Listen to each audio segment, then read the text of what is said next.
Bonjour les filles, j'espère que vous allez bien. Je suis très heureuse de vous retrouver dans cette nouvelle vidéo. C'est Brenda et on va parler de l'art de demander de l'aide. L'art de demander de l'aide, c'est un sujet dont je suis particulièrement heureuse de vous parler parce que déjà vous me l'avez beaucoup demandé, notamment sur Instagram, quand je vous ai parlé des sujets que vous souhaitiez que je traite. Il y a eu beaucoup de choses autour de comment demander de l'aide. Et en plus de ça, c'est un sujet qui m'a concernée personnellement, puisque quand j'étais plus jeune, par le passé, j'ai vraiment eu ce blocage quand il s'agissait de demander de l'aide. J'ai vraiment eu cette idée, cette impression que en demandant de l'aide, j'aurais l'impression d'être quelqu'un de faible, ou je donnerais l'impression aux autres d'être quelqu'un de faible qui ne sait pas se débrouiller par lui-même. Et pourtant, vous allez voir qu'une fois que c'est mis en conscience, demander de l'aide, c'est une immense force pour grandir et aller plus loin. Vous savez, c'est comme cette expression qui dit « tout seul on va plus vite, mais ensemble on va plus loin, on crée plus grand, on partage plus grand et on inspire aussi plus grand ». À plusieurs. Peut-être que vous aussi, vous avez eu du mal à demander de l'aide. Par exemple, quand vous souffrez d'une situation où vous avez envie de vous exprimer à quelqu'un, vous commencez à lui envoyer un message, puis vous le supprimez. Ou alors, vous êtes en gros problème personnel parce que vous déménagez et que vous n'avez pas forcément demandé de l'aide à vos amis parce que vous avez peur de les déranger. Ou encore, pendant le travail, vous avez peur de parler à votre boss ou à votre collègue par peur qu'il se dise que vous ne savez pas assez bien faire le travail qu'on vous demande ou que vous êtes trop faible ou qu'il aille dire à tout le monde que vous ne savez pas faire ça. Bref, il y a mille et une raisons qui peuvent nous donner l'impression que c'est mauvais de demander de l'aide. Donc souvent, on ne veut pas demander de l'aide parce que, comme je vous l'ai dit, on a l'impression qu'on va être une personne jugée faible, une personne qui ne sait pas prendre de risques, une personne qui n'est pas courageuse, par exemple. Parce que depuis qu'on est petite, on nous apprend que des personnes fortes, des personnes courageuses, ce sont des personnes qui se débrouillent toutes seules.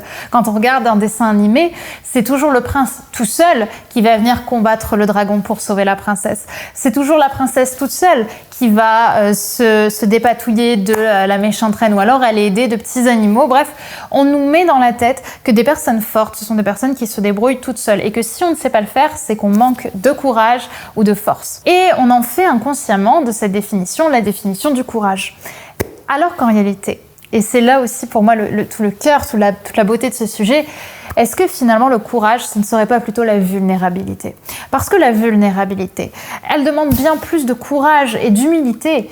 Quand on demande à quelqu'un « j'ai besoin de ton aide, j'ai envie de te parler, j'ai besoin de te dire quelque chose », quand on va assumer qu'on a besoin d'aide, on va montrer du courage parce qu'on va dire à l'autre inconsciemment « je te fais confiance à toi qui es en face de moi, de te dire ce qui ne va pas pour que toi, tu aies la force nécessaire aussi pour me pousser vers le haut ». Tu es bien plus courageuse en te disant « je n'y arrive pas toute seule, j'ai besoin d'aide » qu'en essayant toute seule de faire quelque chose qui te dépasse et où finalement tu prends plus de temps à stresser et à te prendre la tête plutôt qu'à résoudre profondément le problème. C'est courageux parce que tout le monde a besoin de l'aide des autres, de l'amour des autres, mais personne n'ose demander de l'aide par peur d'être jeté, par peur qu'on te dise justement « tu es trop faible ». Tu as tel défaut, tu as peur d'être moqué quand tu vas demander de l'aide parce que tu es dans ta forme la plus vulnérable.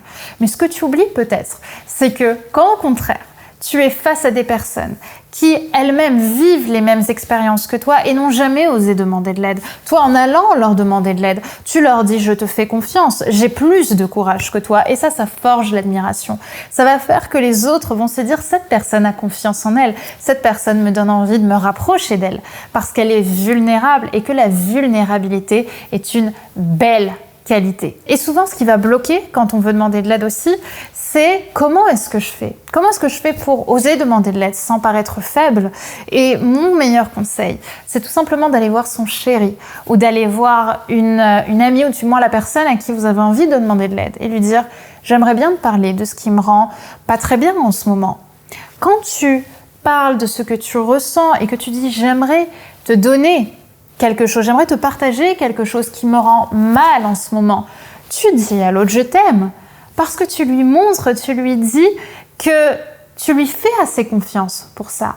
Tu lui montres que tu as le courage de te montrer imparfaite, que tu as le courage de casser l'image sociale, l'image publique qu'on met tous tant d'énergie à porter et à avoir. Et souvent, on a cette peur-là parce qu'on se dit que les gens vont nous trouver bizarres, comme je vous l'ai dit, ou qu'ils vont se moquer. Mais ce que j'aimerais vraiment te rappeler aussi dans cette vidéo, ce qui me paraît important, c'est de te dire de ne surtout pas penser à la place des autres. Ne pense pas et ne prends pas la responsabilité de ce que les gens et des décisions que les gens vont prendre. Ne viens pas dire ou décider de ce qu'une personne va penser dans une situation.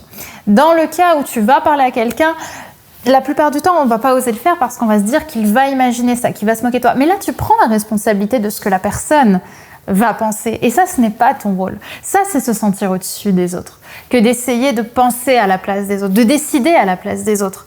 Qu'en est-il quand il s'agit de toi?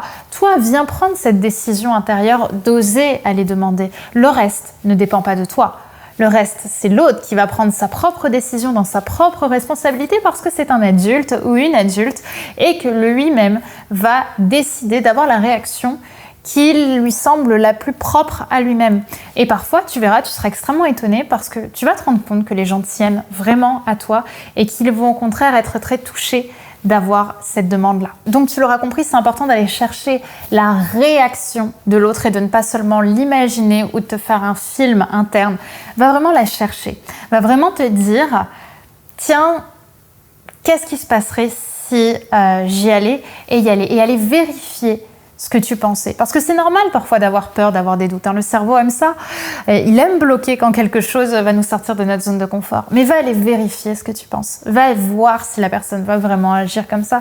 Et tu verras combien tu peux être surprise par cette réaction que tu vas avoir de l'autre personne. Et la plupart du temps, c'est même ce qui va rapprocher deux personnes.